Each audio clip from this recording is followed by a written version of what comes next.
come on down. Hard work, hard work. The engines are on. Hard work, hard work. The mission is go. Hard work, hard work. That's what they say. Hard work, hard work. I do it for play. Hard work, hard work, hard work.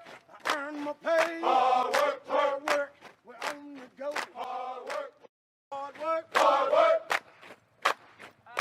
Hard work, hard work. Hard work, work. There you go. Hard work, work. Everybody doing it right. Hard work, work, work. That's what they say. Hard work, work, work. Earn my pay. Hard work, hard work. Do it every day. Hard work, work. Get up out of 2:45. Hard work, work. Ready to go and earn my pay. Hard work, work. Put my boots on and lace them up. Hard work, work. Another day to work. Hard work, hard work. That's what they say. Hard work, hard work. I earn my pay. Hard work, work. Rough, move on now. Hard work, got to go make the call. Hard work, banging on the doors in the morning. Hard work, work. Get up and let's go to work. Hard work, hard work. You pack up the shoes. Hard work, hard work. You load them up. Hard work, hard work.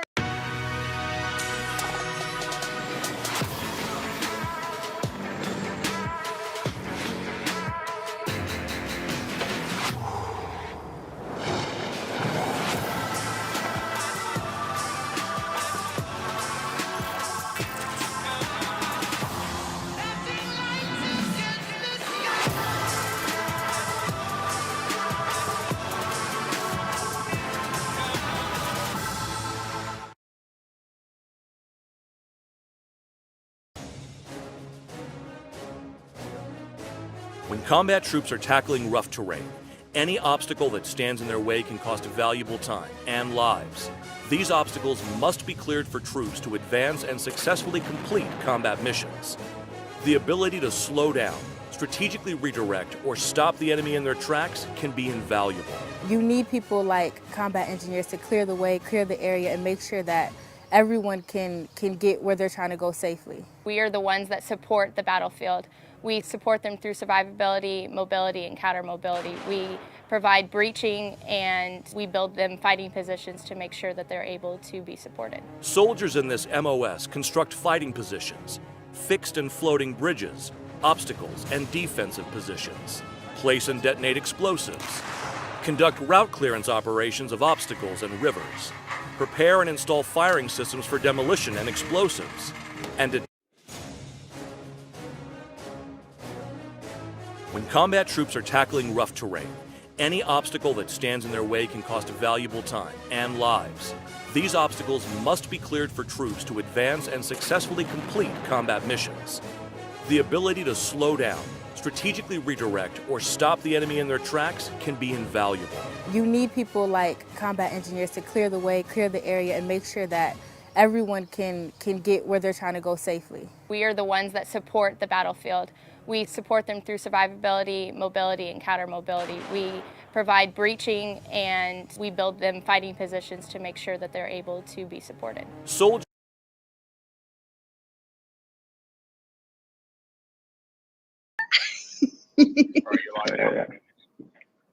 All right, welcome to our next Soldier of the Hour. Today we have Sergeant Jones, promotable that's going to get picked up on the 1st. Congratulations, first of all. I want to get that out because normally I'm in a rush and I forget to congratulate for an outstanding achievement.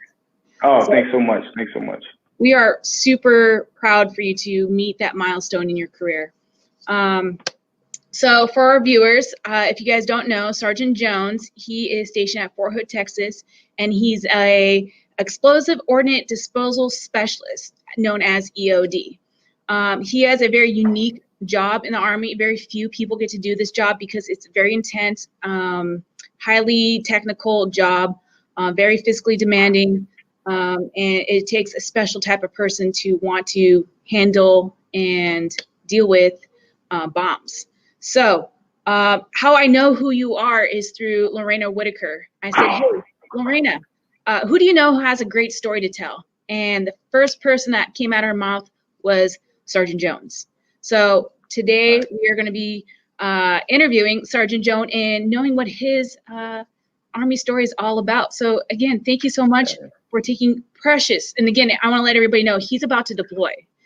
We might not be able to say much because of OPSEC, but he's about to deploy. So every minute that he has at home is very precious. So thank you so much for taking this short amount of time out of your family's time to spend with us and the viewers. Thank you. Oh, no, yeah, no problem. Thank you for having me. Yeah, we just got done watching a movie with the family. What do you guys watch? We watched Ready Player One. Ready Player One? Yeah, the kids love video games. They love the whole movie. Now, you have 5 little ones, right? I do. We have 5 total. From what age group on down do you have? We have a 12-year-old going on 30, 10-year-old going on 15, 4-year-old, 3-year-old, and my daughter Kim. She was born in March. Congratulations! You have a full house. Hey, a couple more and we can play baseball. I'm ready, man. My son, I'm trying to get him to pitch for the Yankees. You know, they need a good lefty. So, hey, switch hitter, get those balls in while you still can. Yeah. Outstanding. Yeah. So, Sergeant Jones, can you tell us a brief synopsis of who you are and what you do? Yeah. Sergeant Quanique Jones, stationed here in Texas. I'm one of the Army's EOD techs, one of the team leaders. And so pretty much the job is just to mitigate or render safe energetic materials on the battle space to free up maneuverability for units and other assets. So what that pretty much means is if there's an obstacle in the way of troop movement, we're there to render safe or neutralize a threat or suggest a different route around.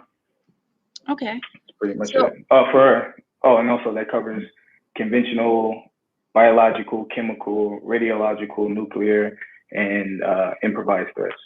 So that's what I do. I'm a CBRN person. There you go. So you know part of it. Nuclear specialist. That's what I do in the Army. But I never got to work with an EOD, so I was never labeled as a CBRNE with an E at the end. Right. With the E.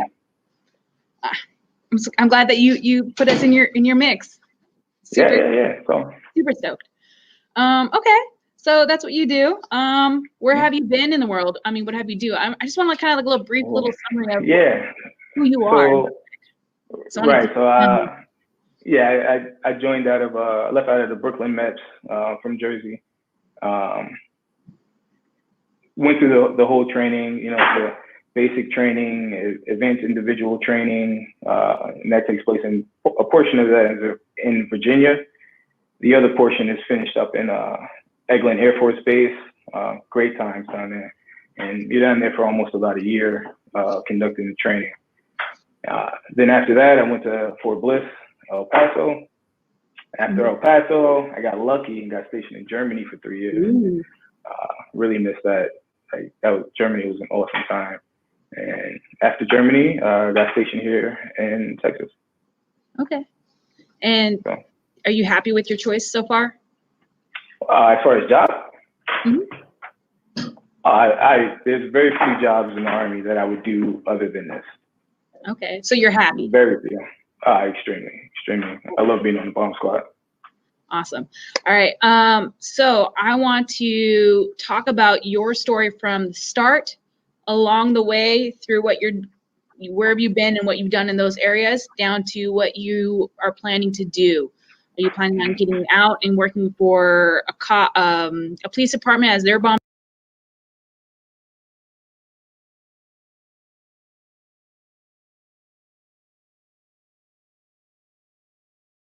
squad? Are you planning on getting a whole different career? Are you planning on retiring? So there's just something I want to know about you and your family.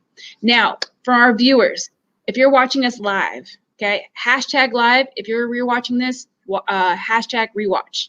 Now, leave your comments, okay? This is a live interview right now from 4 to 5, talking to Sergeant Jones. If you want to know something about the Army, it doesn't have to be his job specifically, but I mean, there's a reason why I brought him here to talk about his job. There's a lot of misconception with what the bomb squad does, the EOD experts. So we're going to find out, the truth from the guy on the ground. Not only that, but, if you want to know how much family time he has 5 kids. I mean, can you handle 5 kids and a full-time job? So we want to know. Yeah, right. And we'll get your answers answered. So don't be afraid to leave a comment, and we'll get to them when the time comes. I promise you. And even if you're watching this after the fact, we'll still come by and monitor the questions. So we will get them done for you guys. All right. Any questions? It doesn't matter what it pertains. Go ahead, send it up. I'll answer it live right now. I'm not going to sugarcoat it. Tell you how it is. Yep. So again, we're not going to be talking about rainbows and puppies. We're gonna talk about the good, the bad, the ugly, and the differ. So there's a lot of successful people out there, but with every job, you're gonna have stuff that you don't like about it. And I feel like that sometimes we don't talk about it because it gives a bad image. But I want to know, can I really do the job that you're doing with the good and the bad? So if you want to keep it real with us, keep it real with us. We will answer your questions. I promise you. So I want to go all the way back to where it began, back in Jersey. Now, is your wife a high school sweetheart? No, not at all. We actually played, like our schools played each other in sports. We actually grew up, I was maybe like 5-6 minutes away from each other. Never knew each other for years. Same friends, same circles. Mm-hmm. Never came up, never knew. It's crazy.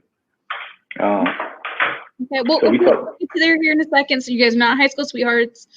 We'll get there. Okay. I was just curious if that was a factor of you joining the military. So you are from New Jersey, and you said from Brooklyn Maps.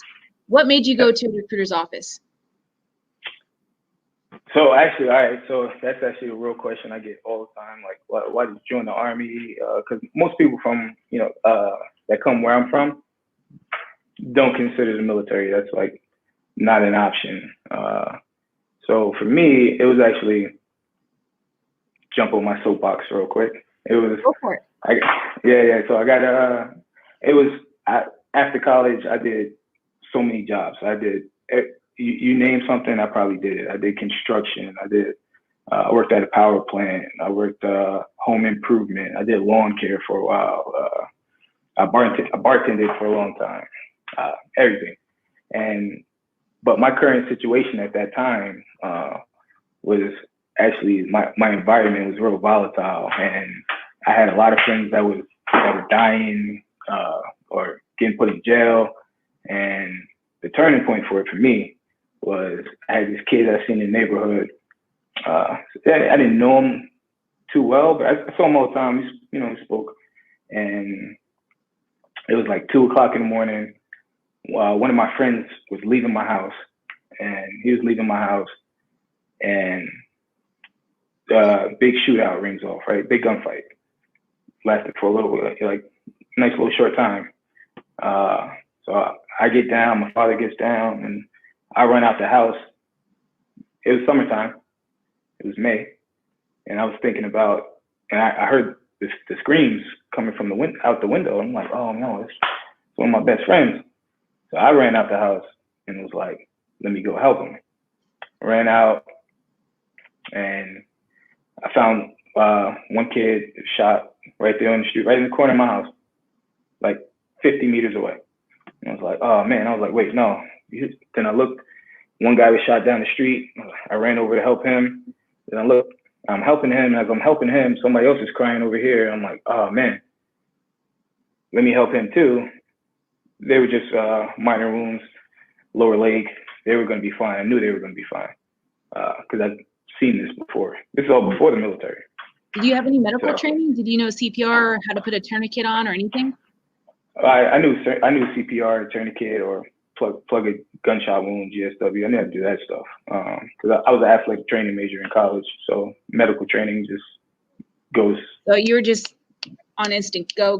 Right. So then I run back to the first kid that's got shot. 5-6 times in the chest. So trying to help him go through his pockets, found his phone. I stayed on the phone with his mother and had to tell him he was going to be all right. EMTs are en route, and he wound up dying in my hands. And I'm on the phone with the mother the whole time, saying pretty much just straight up lying to her, like, no, he's going to be all right. He's going to be all right, but he's gone. Mm-hmm. After that, I woke up the next day and I was like, I need to get out of here right now. This is happening too often. So my grand wisdom, I said, you know what? Let me get away from the gunfight and let me join the Army. How that makes sense, I don't know. I can't even tell you now how it makes sense, but at the time it did. I was like, let me go do this. Did that, one of the best decisions I ever made for so many reasons, and we'll get into that as we go. But I initially didn't join the Army to be an EOD. I spoke to the recruiter. I was like, I want to be a medic. Yeah, medic. Because it lines up with your background in your degree line, right? Right.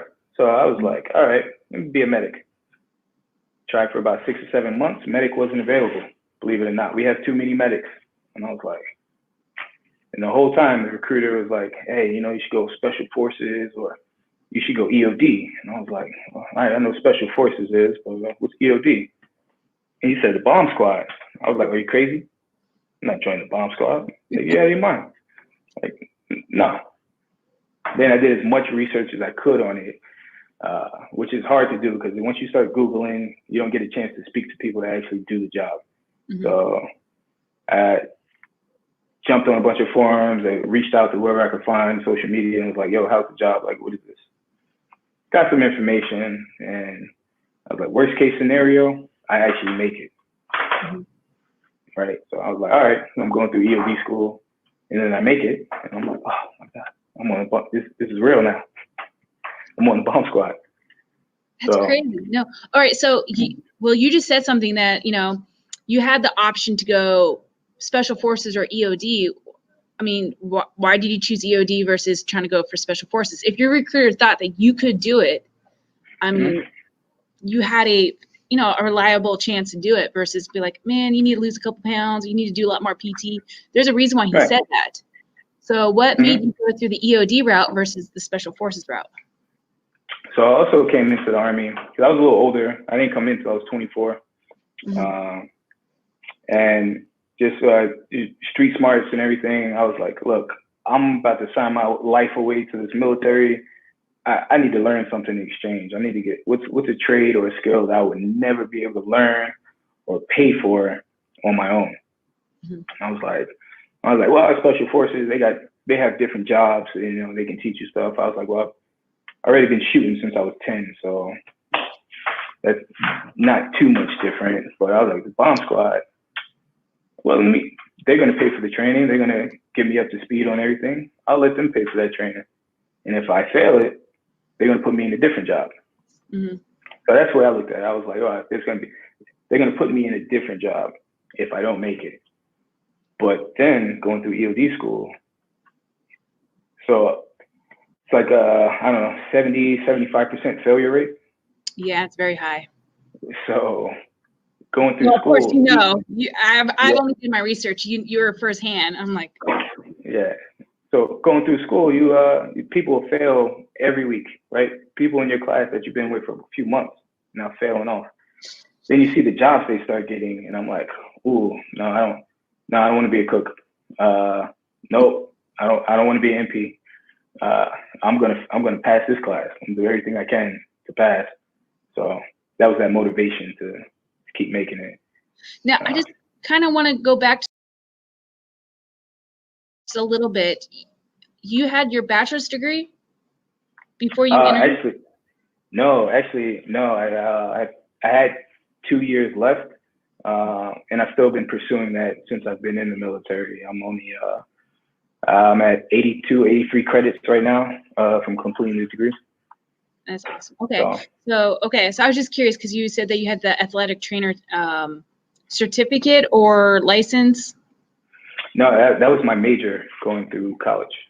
Yeah, I went to school upstate New York. Marist College. Do you still have to red work for that? And you're still pursuing that degree title? No, at the moment, everything has been to deal with explosives or explosively trained. So I dialed it back and I just did biology, because athletic training, you have to do your intern hours throughout the year.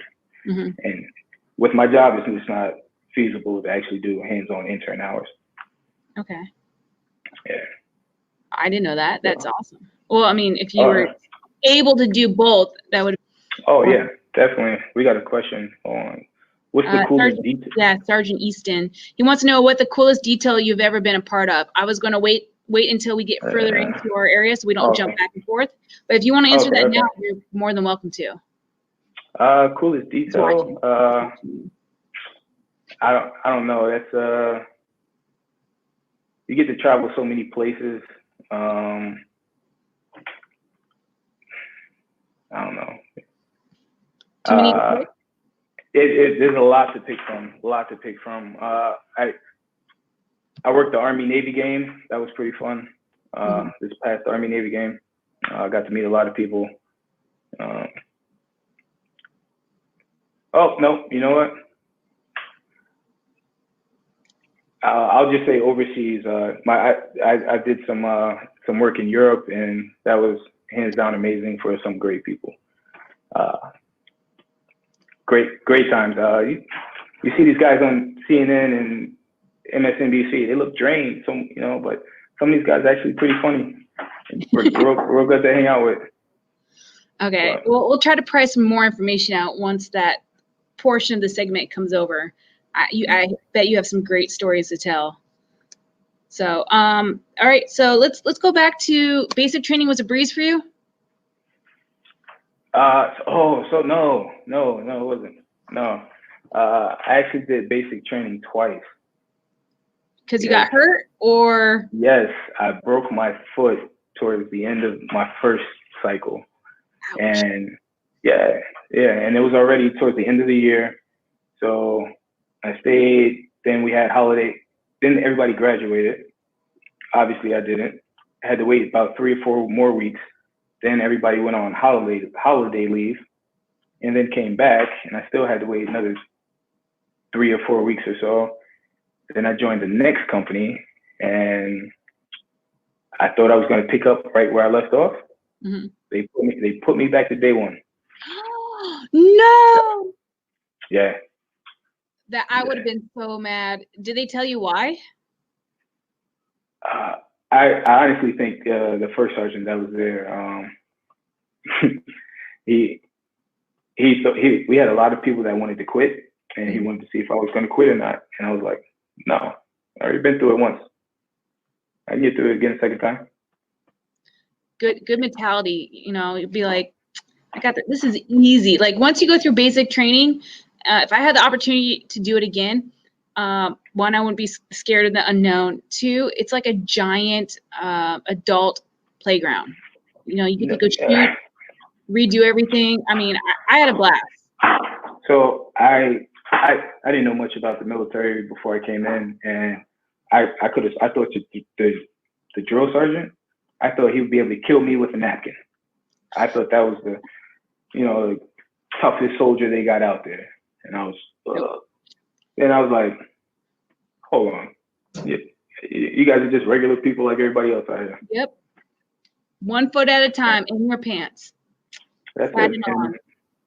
Yeah, so got through it. The hardest part was just to work with 60, 70, 80 people that you've never worked with before to come together to accomplish whatever the task is. Mm-hmm. That's the hardest part about it. Especially, I played Division I football in college. So, like, what position? 1AA. Yeah. Is that a position on the field?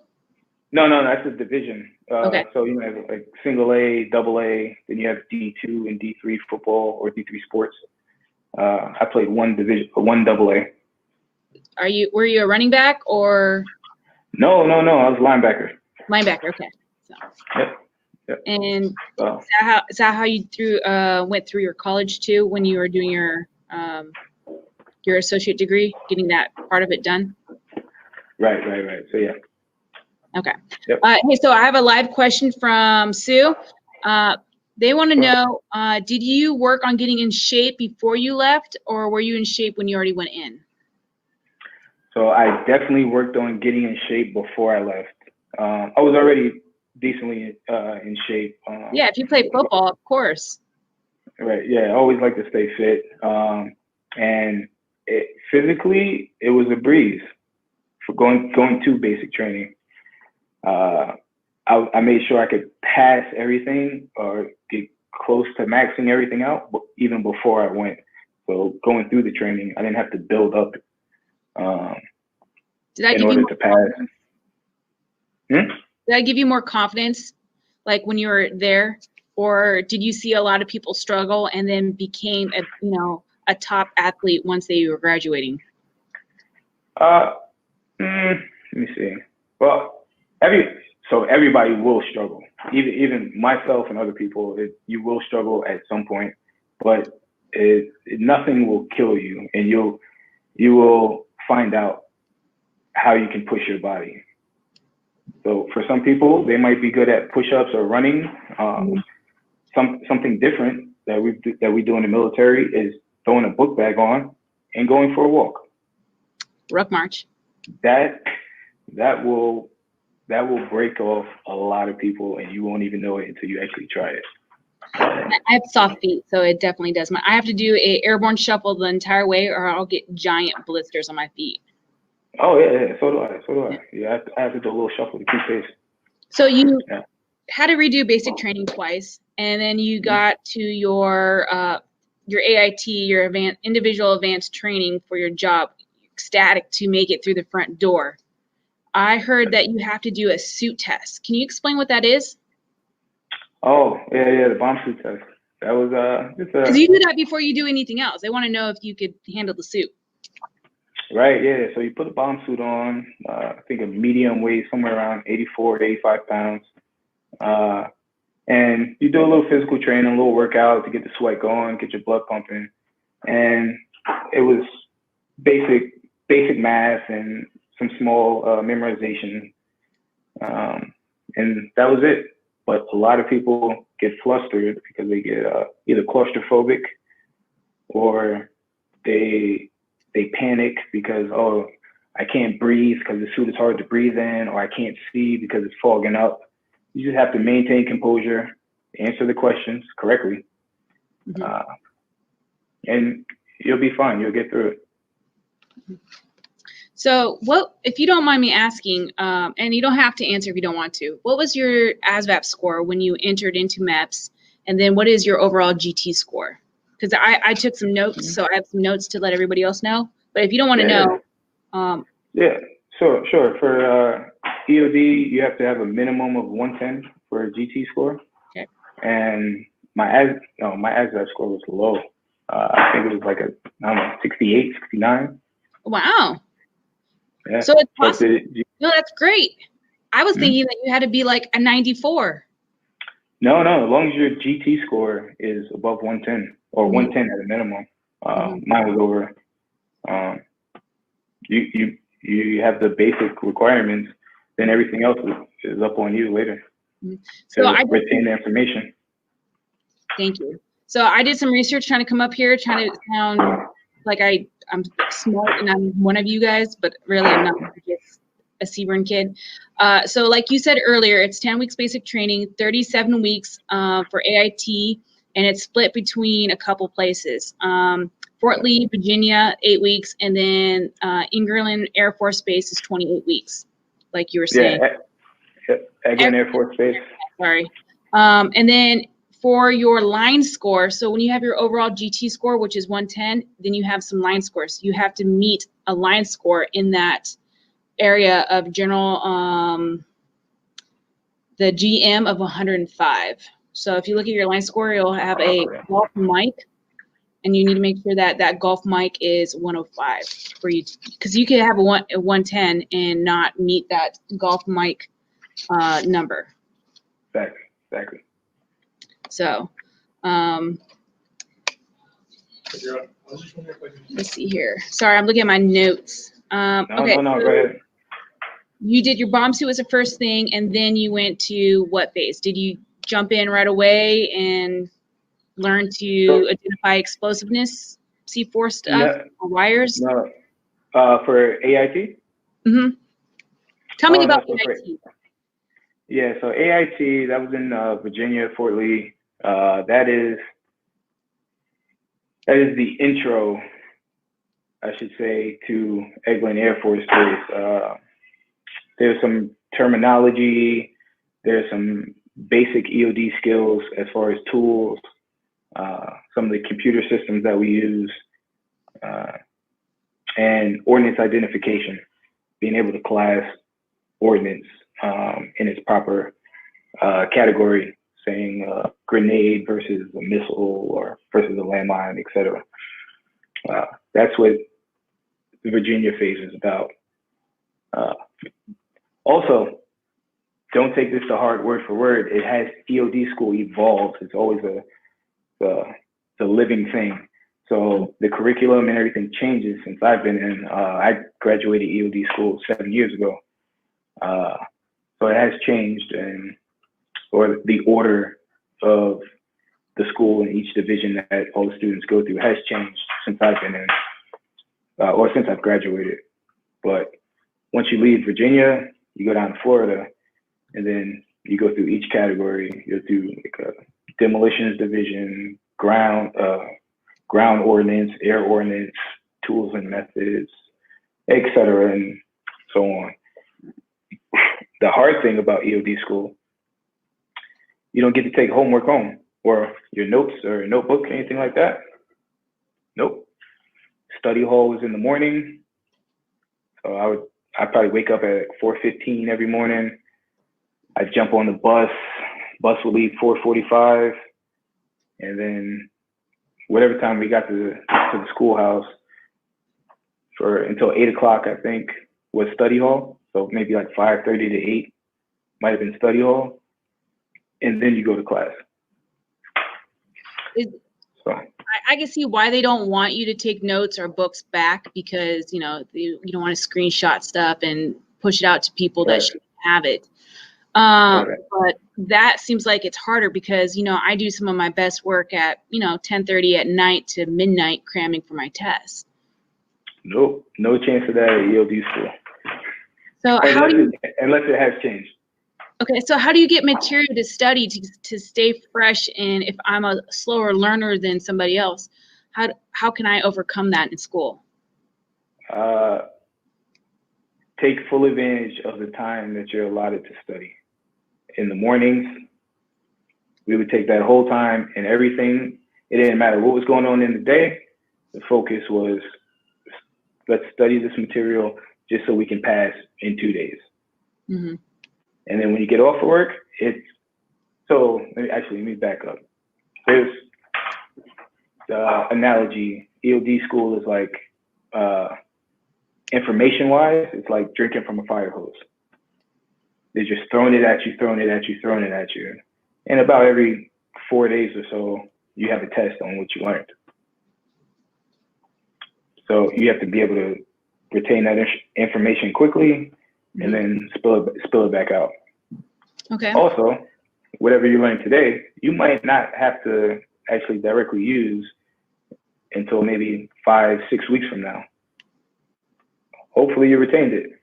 Because you have no notes. Exactly. Oh man, Yeah. So I'm so glad that we have smart people in the military, because I would not make it past probably after the bomb suit, because I think the bomb suit's easy. It's heavy. Heavy. Actually, the bomb suit is okay. It's just the chem suit is worse for me. Really? I think yeah. chem Well, it's the level B. The level B with the air tank and everything, and the pro mask. Level A. Oh no. Well, the A then B. That was the worst. Tyvek suit over the JS list.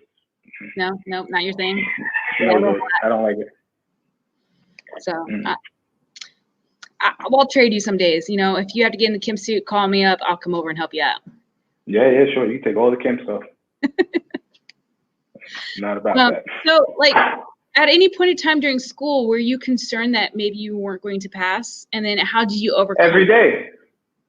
Every day. Every day. Like, you're, like, you're here 7 my years. God. What was your thing to get you through it? Man, so I'm not a nervous person. I usually keep my cool. This is the only time in life I've ever been like, yo, am I doing the right thing? Did I do this right? Did I check this? Did I check this? Because I didn't want to fail. I was driven by, no, I have to pass this.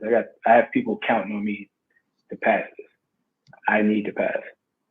Also, I didn't want one of those terrible jobs in the Army, like where you just sit around all day and just push a broom, sweeping up, or you checking ID cards at the front gate. I don't want that. Luckily, not just exciting, but actually purposeful. That's something that wrong verbiage. I would agree. Yeah. Purposeful. That's a very good word to say.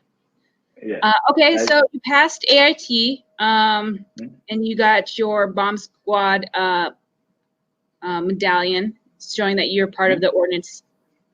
And then you show up to your first duty station at Fort Bliss. Fort Bliss.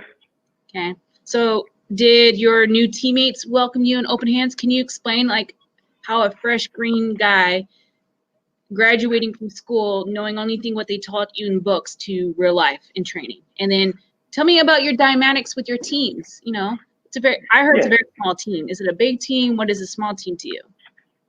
Sure. First got to the unit and found out I just spent 11 months in training to be on the bomb squad. I'm a certified bomb technician from one of the best bomb squads in the world, only to find out I don't know anything. That is just the bare EOD school is just the bare minimum that they're going to teach you. You actually really learn the job and get a full understanding once you're at your unit, because there's so many more advanced levels or advanced techniques to get the job done. Okay. The team aspect, when I came in, we were at 3-man teams, and that would usually be broken up between a E6, a E5, and a E3 or an E4. You. Yeah, that's right. Yeah. So PFCs, you really won't see those in EOD too long because our training is so long. So once they come to the unit, they're only going to be a PFC for a short time, and by that time, they're pinning their E4. So that's already 2 years into the military. Mm-hmm. And then it was an E5 and E6. A few years ago, maybe 2016, we went to 2-man teams. What was the reason for that? Oh, it was a bunch of Army bureaucracy behind that. But actually, it was 2-man teams in the 90s and during like the first invasion of Afghanistan, Iraq. Then it switched to 3-man teams, and then it went back to 2-man teams.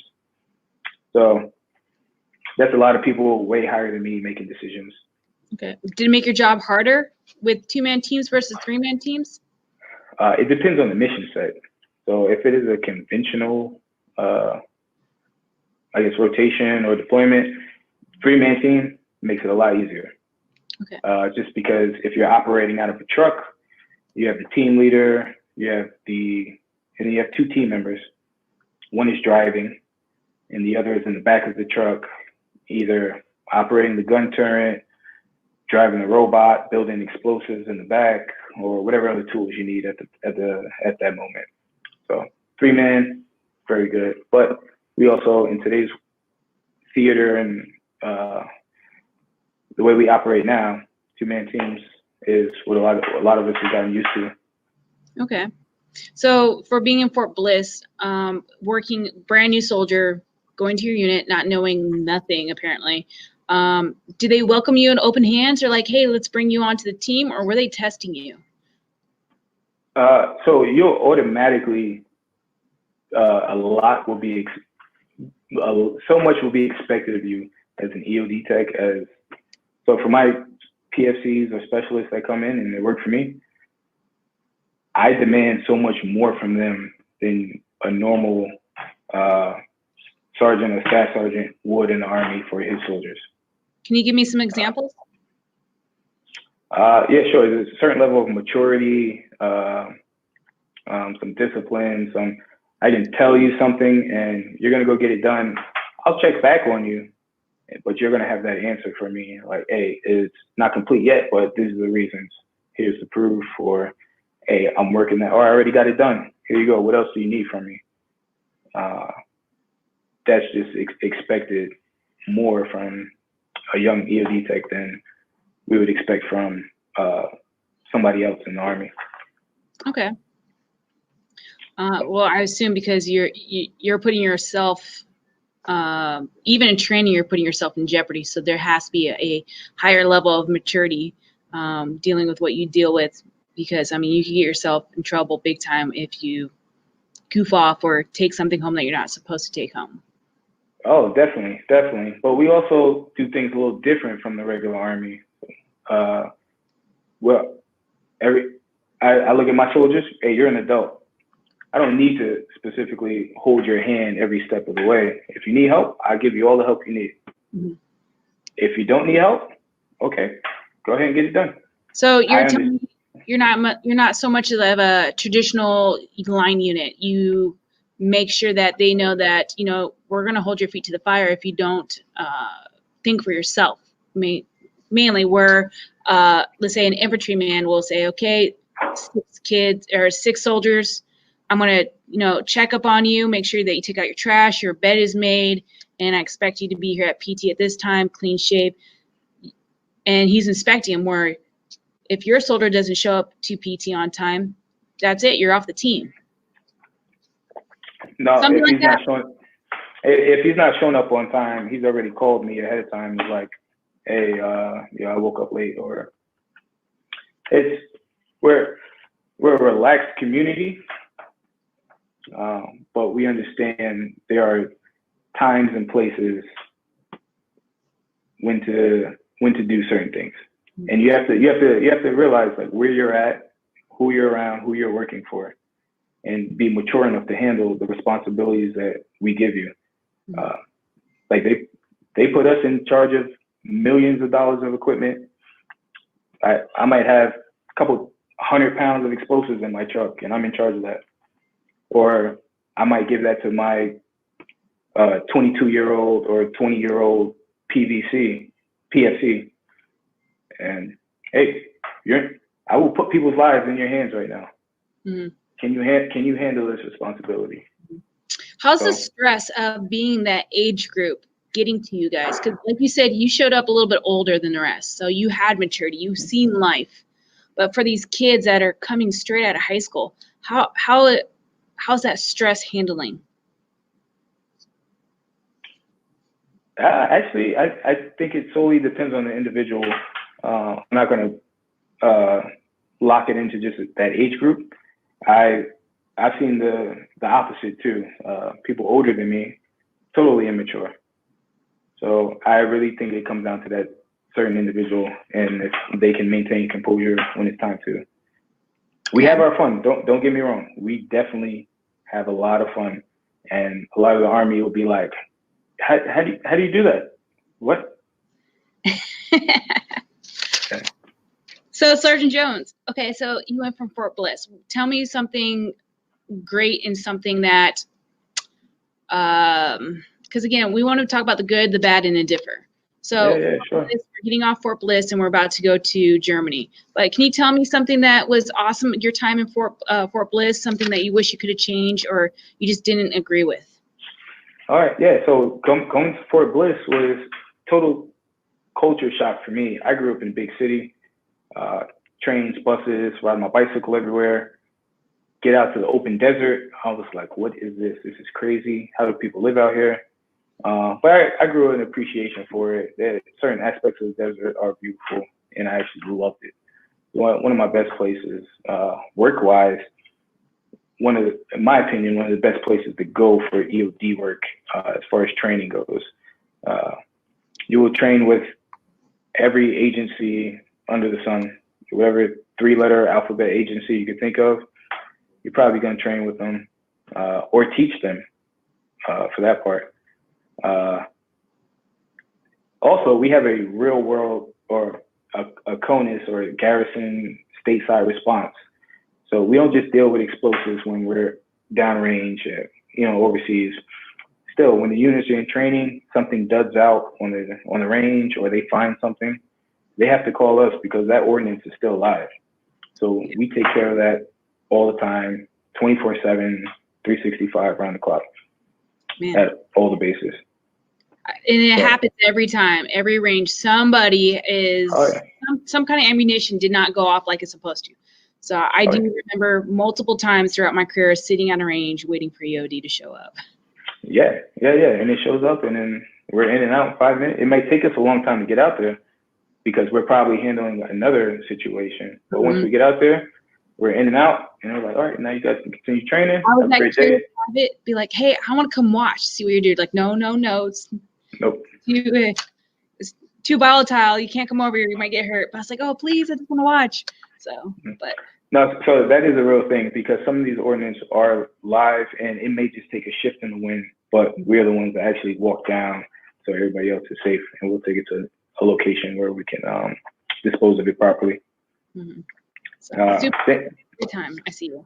Go ahead. I'm sorry. Right. No, then going to Germany. Germany was awesome. Got to live in Europe for 3 years. Highly suggest that for anybody. Did you have kids at that time? Did you have kids that went with you guys at that time? Were you married? Did you have your family? Did you bring your family with you to Germany? No. I was single male at the time in Germany. Loved every minute of it. I'm a big traveler. So that was some good leadership I had for my first sergeant that was in El Paso. I said, while I'm in here, I want to do some traveling, see the world as much as I can. He said, go do it. Take every chance you can to go travel. So I did it. Went overseas. Haven't looked back.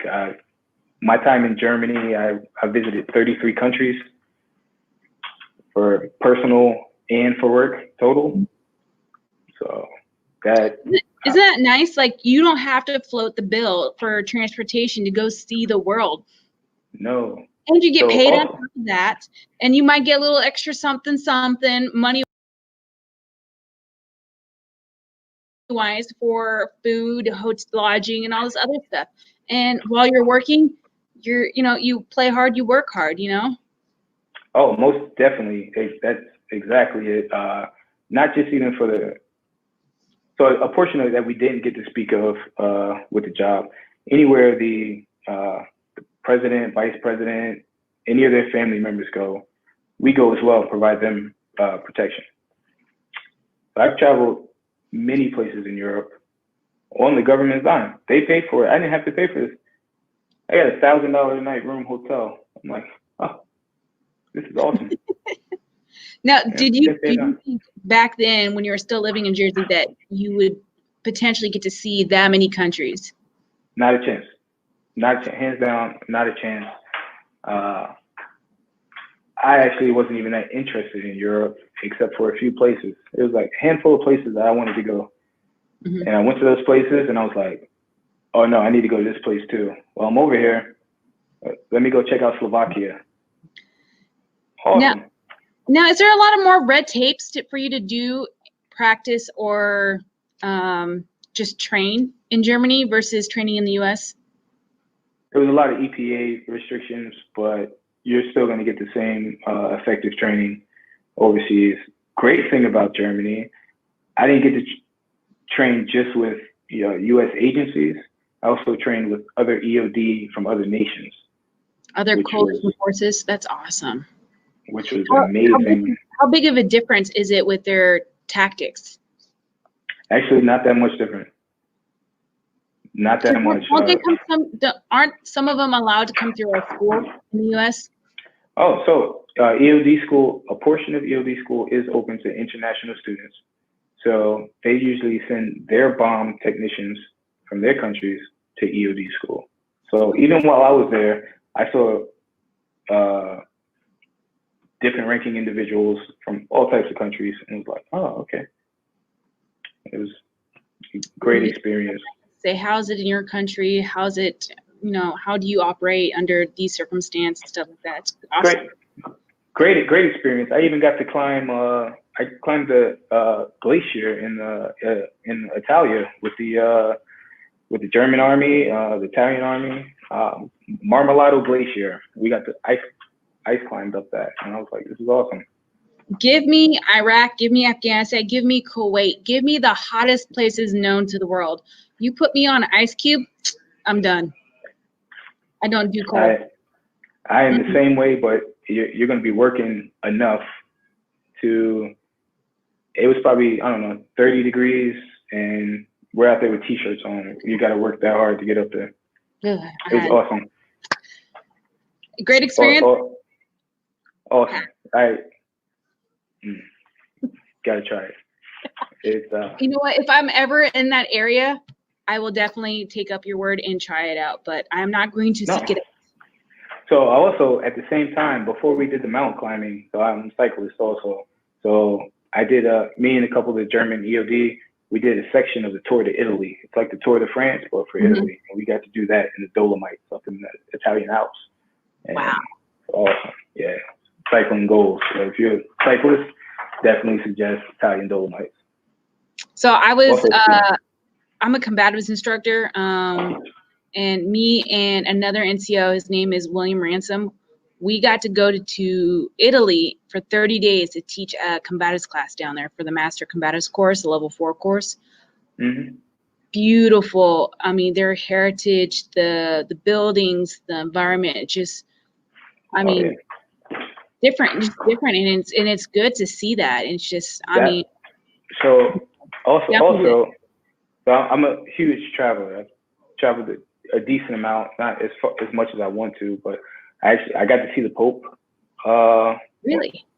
Right. I was in Germany and I went down to Rome and I got to see the Pope, and it was like, all right, this is cool, man. I was like, what did you get to do a service, or did you just go down and you got to interact?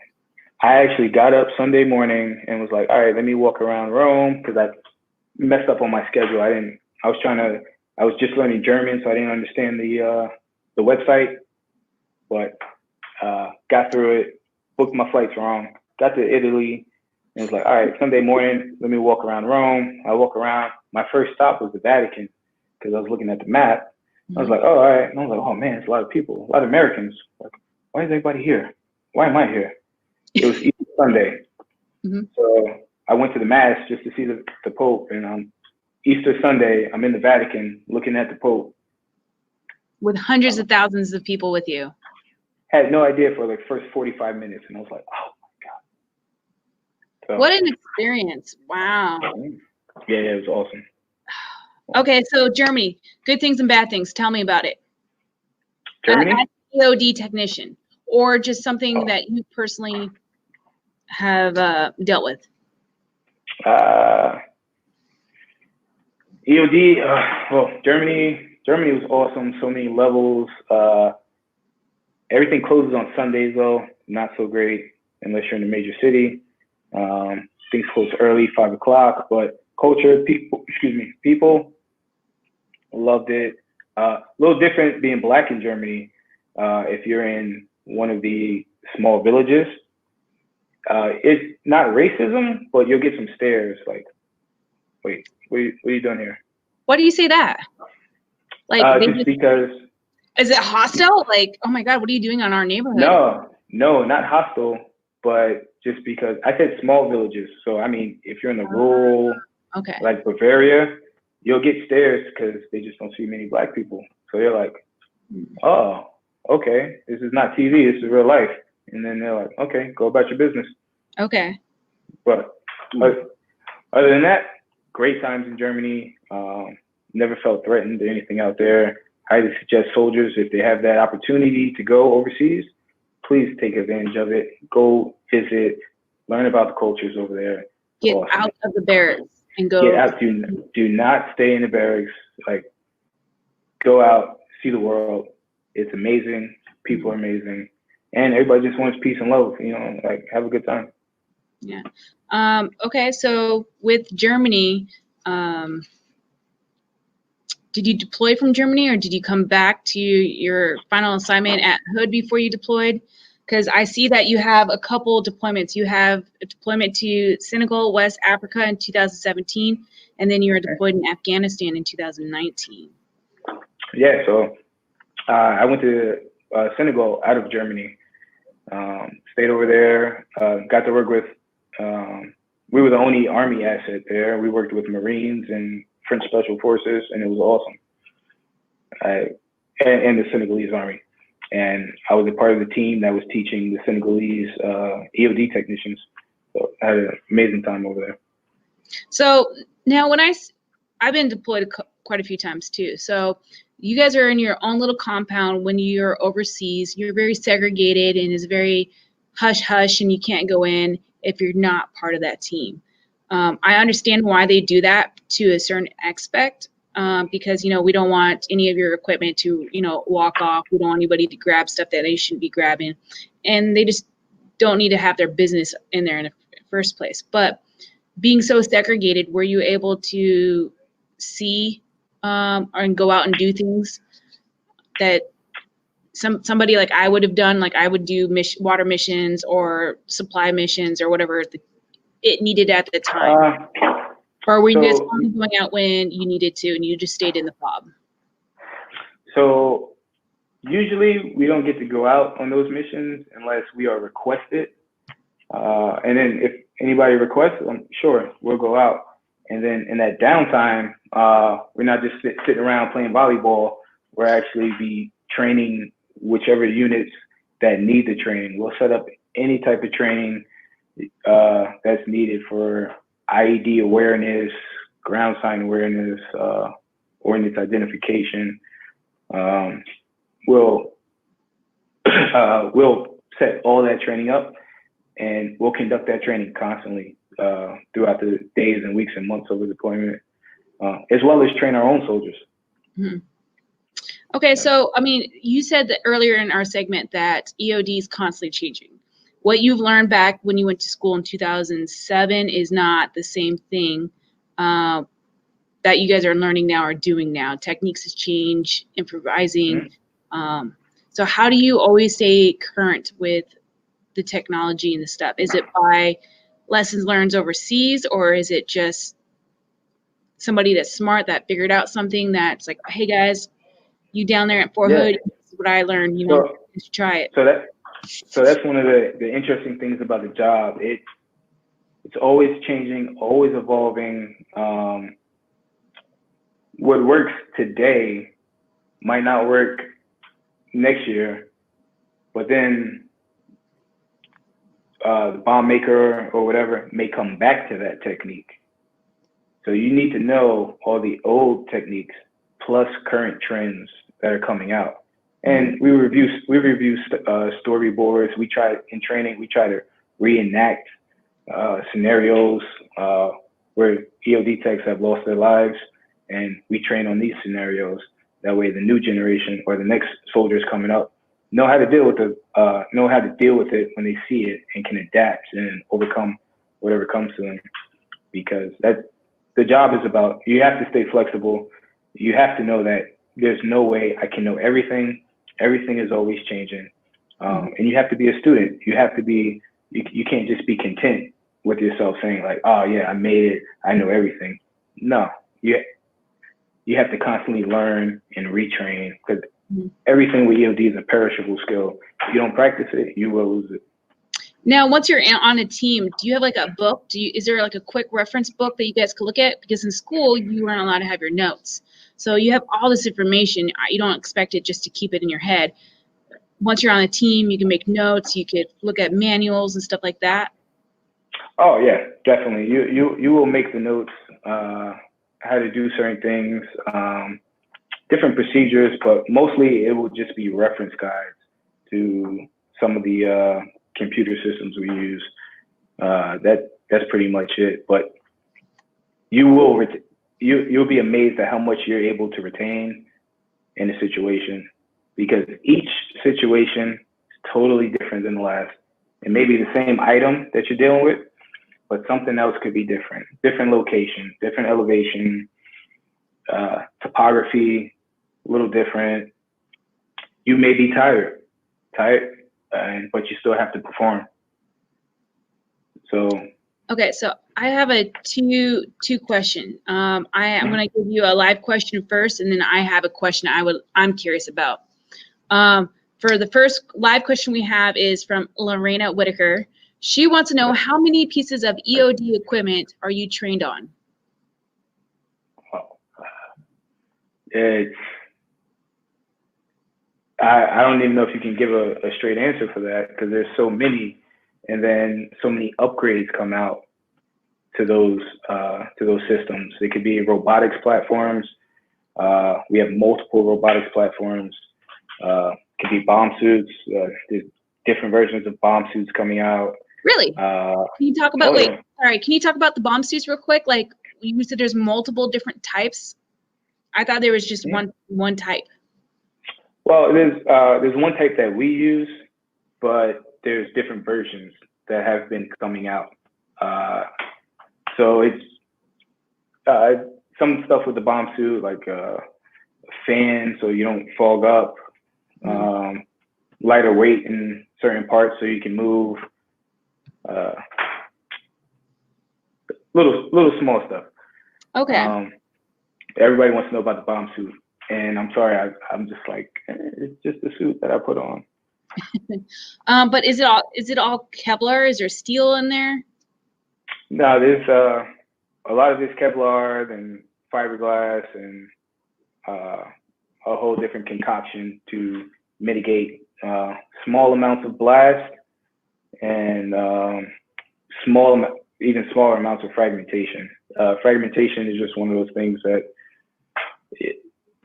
you're not going to study.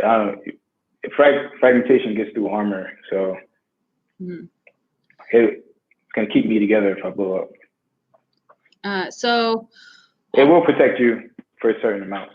On a real note, if there was an explosion, like a second trigger or somebody with a trigger thing, and it was able to bypass, because I know, don't you guys, now I don't know the proper name for this, but when you guys work on stuff, you guys have a piece of equipment, and other units do, where it blocks all signals. So somebody who had a remote that wanted to try to remote det because they see somebody working on it, they couldn't. Is that correct? I don't want to. Okay, no, that's fine. Out there for OPSEC. I mean, there's a lot. I don't want to get into specifics on how stuff like that works, but all I want to know. So my thing is like, okay, so if worst case scenario, an IED of a large caliber does go off, the suit's not going to. You're not going to be able to survive even with the suit on. It depends on how big it is and how far away from it of the explosion I am. If it's a 500-pound bomb, 1,000-pound bomb, and I'm standing on top of it, I'm gone. I know that.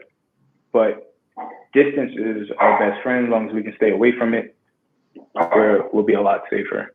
So even a lot of people don't know the concussion of a IED going off. That does damage. You don't have to be hit with a fire or the initial blast with the shrapnel. The concussion of it. Well, just blast overpressure can rupture eardrums, rupture body organs. Anything over 5 psi, pounds per square inch of pressure can be damaging to you. So that's, again, that just depends on how close you are in relation to the epicenter of the blast. So yeah, exactly. Okay, so I'll kind of get off that subject. And the enemy is watching, Shelly. Lorena says the enemy is watching. Yeah, I got that from a TV show, so Hollywood is getting something right, maybe, or wrong. I don't know. No, we had great times in Germany. I miss her. What's up, Lorena? Okay, so how was your mission in Senegal different than Afghanistan? So Senegal, I was pretty much training. Afghanistan, I was not training. I did a little bit of training here and there, but that was all direct action work. Okay. Hopefully everybody came back. No. I lost my team member, Sergeant James Johnson, the 25th of last year. We just had his anniversary a couple days ago. Oh man, I'm so sorry for your loss. Man, Thank you. tough. It's really, really tough when you lose somebody that you know.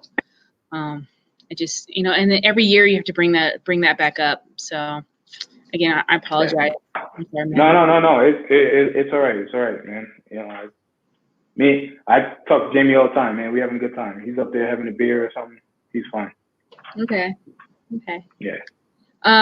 So live action, is your rotations just as long as a normal unit, 9 months, 12 months back in the day? No. So, well, that all depends if we're supporting a conventional set, or if we're doing soft support. It would be 6 months to 9 months. All mine have been 6 months. Actually, I came home early last year because I got injured on an op, and I tore my bicep tendon, my rotator cuff, and my labrum. So I got medevaced out early last year. Ouch! That got a tickle. A little bit, just a little bit. So did you have surgery in Germany, or did they take you back to Walter Reed and do surgery? No, they flew me all the way back here, and I had my surgery here. Okay. And you recovered? Everything's good? Yeah. Fully recovered. I got the bionic arm. I'm good to go. Outstanding. Look at you, man. You're a champion. Man, just can't keep you down. All right. So we're getting towards the end of our segment. And I want to know real quick about Fort Hood, your current assignment. You're leaving us soon. So I know your time is precious. But what's it like at Fort Hood? I was there for two years roughly. Ooh, and it is crazy over there. Fort Hood is not Germany. I actually don't spend a lot of time here. I try to tell my soldiers and other soldiers, whenever you can, go travel. If you don't have a passport right now, go get one tomorrow. Go travel the world. I'm so big on getting soldiers out, traveling the world, getting out of the barracks, seeing different part of life, different cultures. It's amazing. I mean, I'm at 42, maybe 43 countries right now traveled. Mm-hmm. And that's not enough for me. I'm like, I need to take the family, I need to take the kids to everywhere. So soldiers, like if you're in the house playing a video game because you got them, put it down. It's going to be there. Go hop on a plane, get a flight, go somewhere, man. Go get out the country. Mm-hmm. Travel. I mean, I fully suggest that. Also, there's some areas around here that you can enjoy. You go down to Austin, San Antonio, Dallas. Mm-hmm. Yes. But I am so big on getting soldiers educated on traveling, being self-sufficient, becoming world citizens. Because coming from where I came from, I didn't see the big picture. I didn't see there was a bigger world out there than my small neighborhood. All I knew was my neighborhood. And get out there. It's very humbling, especially where you see people come from and how they get through with not modern technology. It is. I mean, we talk about a lot of the great things that we see, the Sistine Chapel, Venice, all this other stuff. Mm-hmm. But you go to places where people don't have anything and they're still living, they're still thriving, they're still, but here also happy. Yeah. But they're also happy. Our Wi-Fi goes down. Oh my God, it's the end of the world. What are we gonna do? No, these people out there actually happy, enjoying life, actually being social with people, and not just all on the phones and everything. I am so strong, so adamant about soldiers getting out there, traveling, seeing everything there is to see. It's life-changing. Lorena picked a really good person for this interview. I'm right with you. You have to make a bucket list and you have to get out and do something.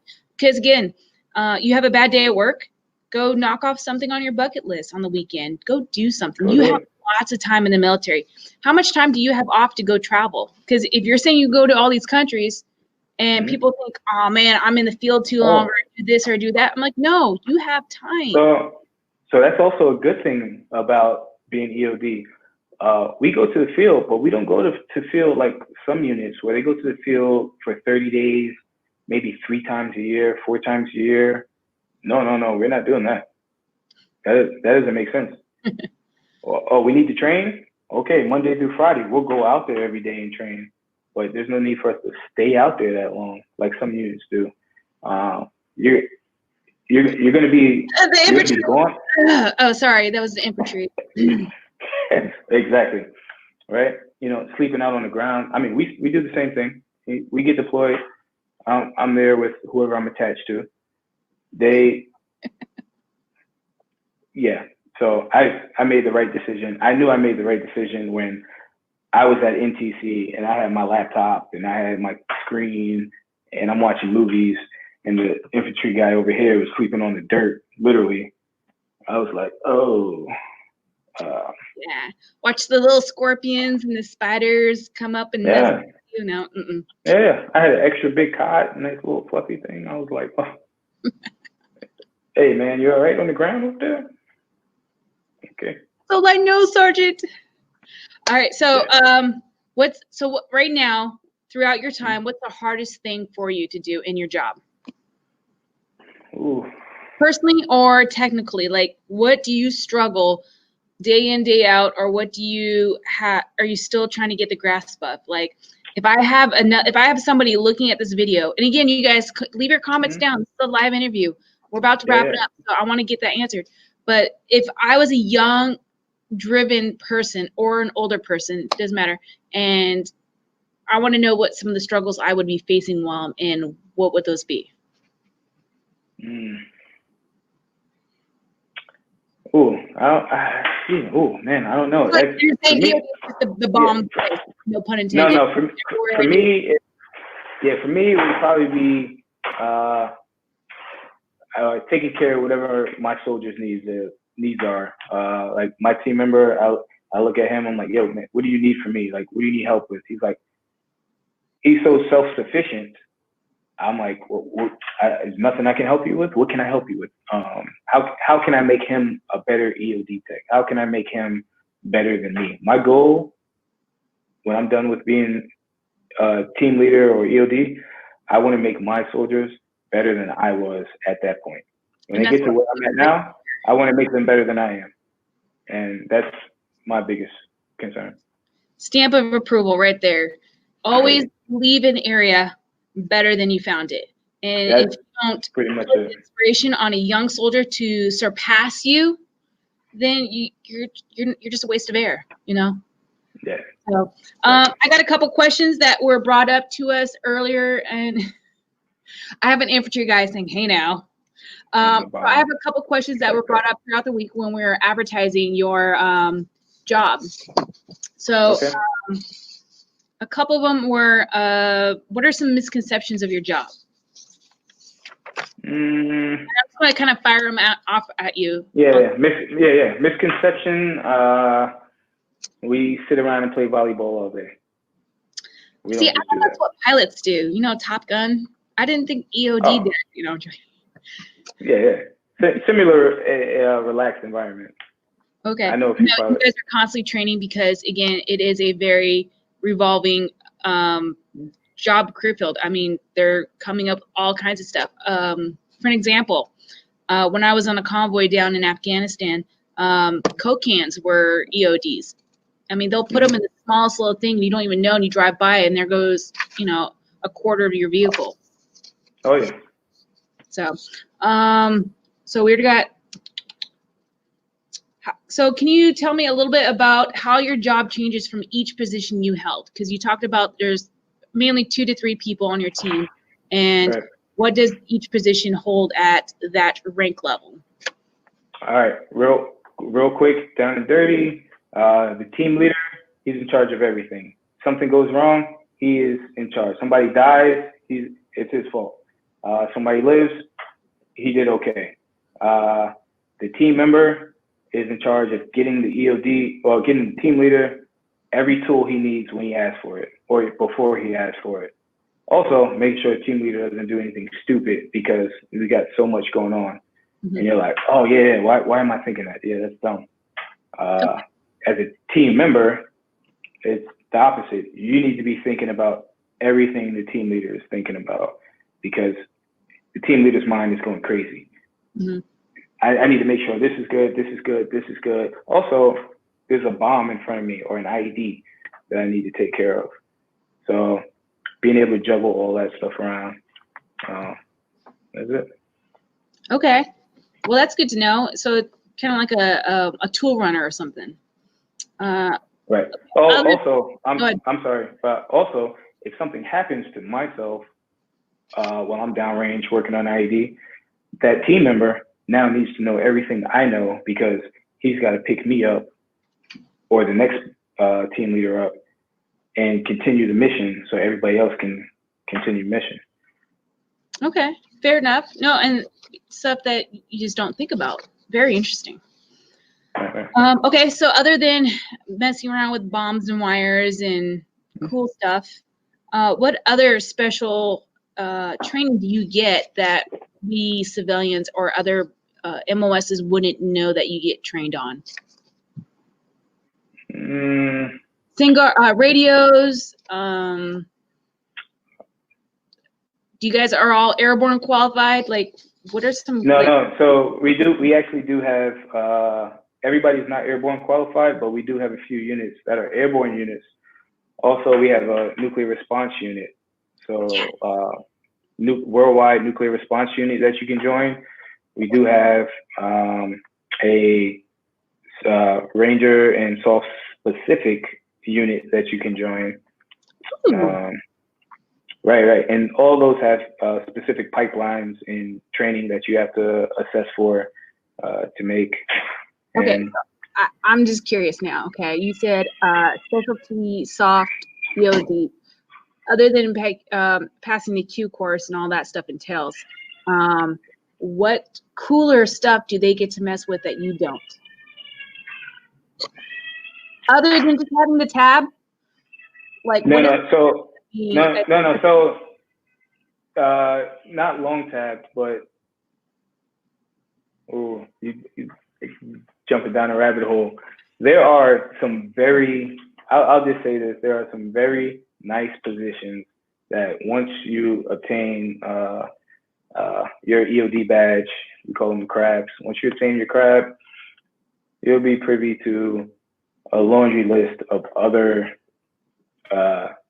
avenues that you can go and still maintain, or that you can go through being EOD, that you will work with very unique and specific and individuals and not work with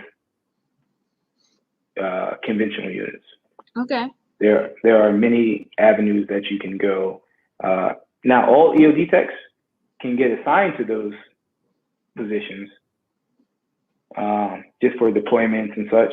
But if you want to be part of that unit or units, you can assess and you can try out. And I highly suggest it because it is a different world altogether. You wanting to do? Most definitely.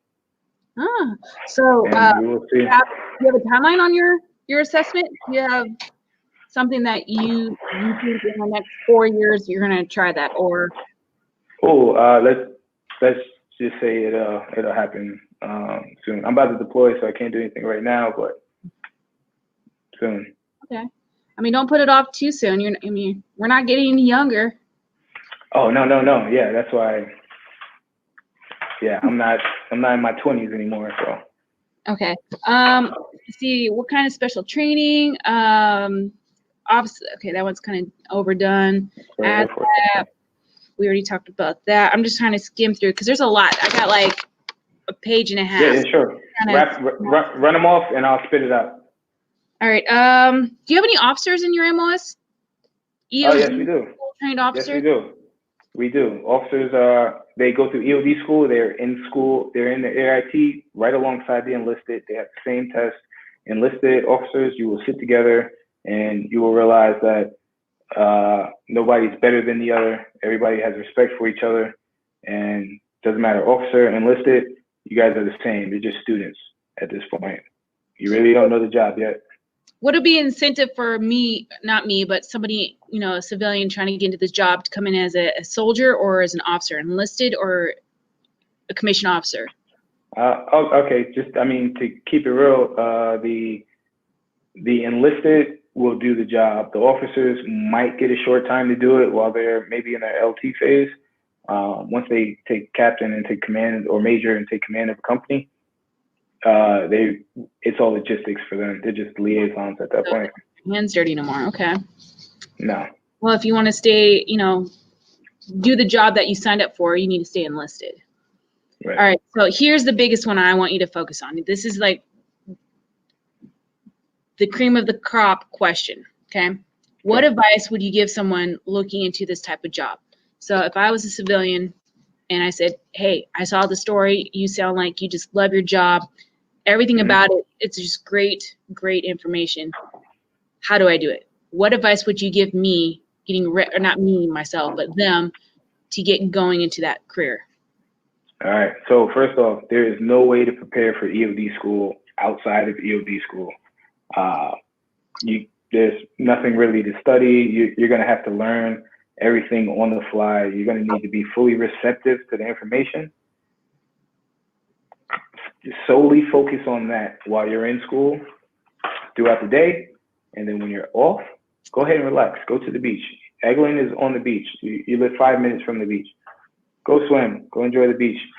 Forget about it completely, and then come back the next day and you keep going back at it and chip away day after day after day. Don't quit, and hopefully you get through it. Okay, so, and then this brings up a question for me.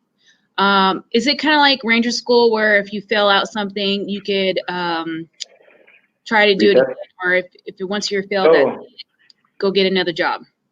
Yeah, so usually you have, well, not usually, you have to get an 85% or better on each test.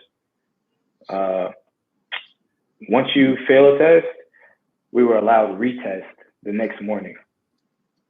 If you failed that retest, then you have to go to a review board, and the review board will ask you some questions, see where your headspace is at, if you really retain information, if you want to be here.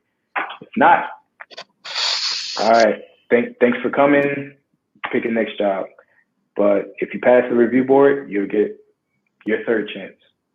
Okay. Yeah, so if you failed the same test twice, goodbye. And usually like within 24 hours, you have to retest. It's not like, okay, I get to study for another week. No, exactly 24 hours. It'll be the next morning. Yeah, ouch. And you can't take any of that stuff home to study and cram, which is crazy. So I know you're a very smart individual for doing that, because I could not do that. I mean, I'm not saying I don't know. I made it by the compared to me. I just made it. All right. Oh wait, I'm sorry. Also, I have one for that too. If people are interested in doing EOD, don't let somebody that has a doctorate or a master's say like, I'm trying out for EOD and you have a GED. I've literally seen somebody with a GED pass EOD school and somebody with a master's fail. Good to know. So, and you get all levels of education. It really comes down to who can process this puzzle and retain information the fastest. Okay. Or the best. I got to wrap it up because, again, I'm taking way too much of your time, and I apologize it because I know you have to cook dinner tonight.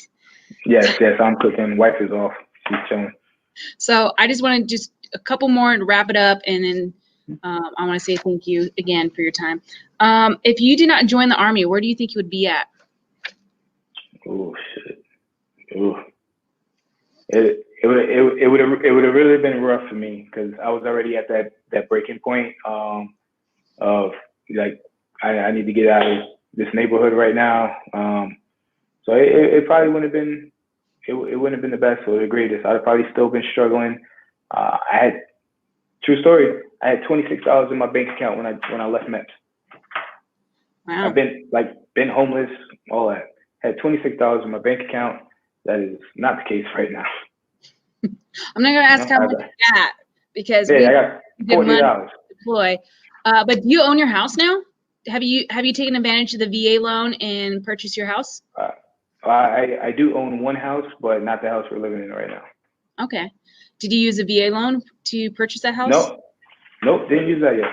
Wow. You know, you could use that. Yeah. You can use multiple times, Oh, you know. yeah. Okay. I know. Look at you, styling. Yeah, That's outstanding. Look at from $26 in your pocket, one house down, full bank account, 5 gorgeous kids. To 43 countries traveled. And that would not have been possible without the Army. And I probably should have started the interview with that instead of ending. That's real talk. That's serious. Okay, so I have one live. I'm only going to take one more live question because I want to make sure that you're eating. This is from Lorena again. Is there any opportunities for others to free class? So once I'm in the Army and I said, "Oh, I could do so much better," I saw your video or I saw somebody in EO, and I'm just drawn to that. So we actually do that all the time. But there's a rank requirement. Usually, I'm not sure exactly what it is now. I think it's E5 is the highest you can be. And so we have, if you have an EOD unit next to you, go to them, talk to them, say you want to do on-the-job training. And if you get accepted to join the EOD program, you will not show up at your job. You will come to us and you will work with us for however many months before you go to EOD school. And we'll help you. We'll help train you, get you up to speed and everything. And then we'll send you off to EOD school. And hopefully, you know, we want everybody to succeed, which will train you everything we know and try to get you prepared as best as possible. And then when you go, hopefully it all works out. All right. That is cool. I did not eat on-the-job training before you go to school. Oh, yeah. Awesome. All right. So we're ending our Soldier of the Hour segment with Sergeant Jones. I appreciate you for your precious time today. You are leaving us, and hopefully you have safe travels there, safe travels back, and I get to see you again. It's been a pleasure. Again, thanks so much. Have been accepted into the ranks of Staff Sergeant in the United States Army, getting pinned on the 1st. Congratulations. And that's an incredible accomplishment in the service, especially being EOD. Outstanding job, sir. Outstanding. Thank you so much. Is there any closing comments you would like, anything you would like to tell the viewers, either about you or your job? Would you like to do any shout outs? Cool. Oh, wow. Oh, you put me on the spot now. Well, sure. First off, Lorena, thanks, sweetie. Miss you. Thanks for hooking all this up. The DPA missions. Also, so even if you don't go Army, you can actually volunteer or get picked for the DPAA. Used to be called JPACs. And those are missions where I actually met Lorena. We actually search and try to recover remains of POWs or whoever went MIA in any of the conflicts or wars that we've had throughout history. So World War I, World War II, Korea, Vietnam, nothing in Grenada, but anywhere in the world that there's potentially a missing soldier, airman, Coast Guardsman, sailor, we go and recover those bodies. And it's an awesome mission. Please take full advantage of that. It's a great opportunity to give some peace of mind, hopefully, to the fallen family members. Mm-hmm. Very honorable mission to do. Not enough light on it. So that's great that you volunteered to help out in that mission. We appreciate your service. We do. So my last question for you for the night is, who do you see and any MOS that you have met that will be a great recommendation for the next Soldier of the Hour to tell their Army story and get it out there? Oh, shit. Yeah, he's going to hate this. Nicholas Prestiani. He was in EOD Tech. We went to EOD school together, but he actually made the transition to pilot. So he can give you both aspects. Yes. All right, we need to talk more. I want to see if I could get that young man on. Sure. And maybe we could get his Army story told too. So, yeah, I hope so.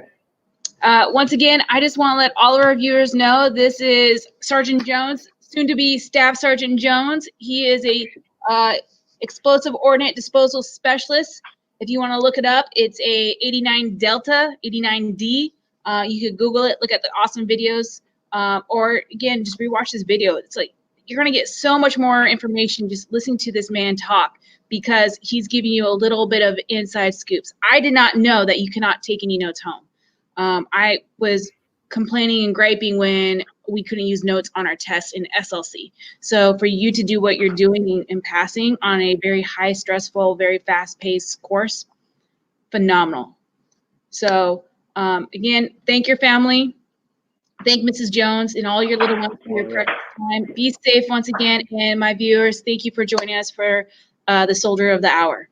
Have a wonderful day. Be in the right uniform, be at the right time, and listen Be at the right place. Told. Say again? That's it. Be at the right place. In the right place. Exactly. Good. So, all right, you guys, stay safe. Hold on real quick, All right, Sergeant. yeah, gotcha.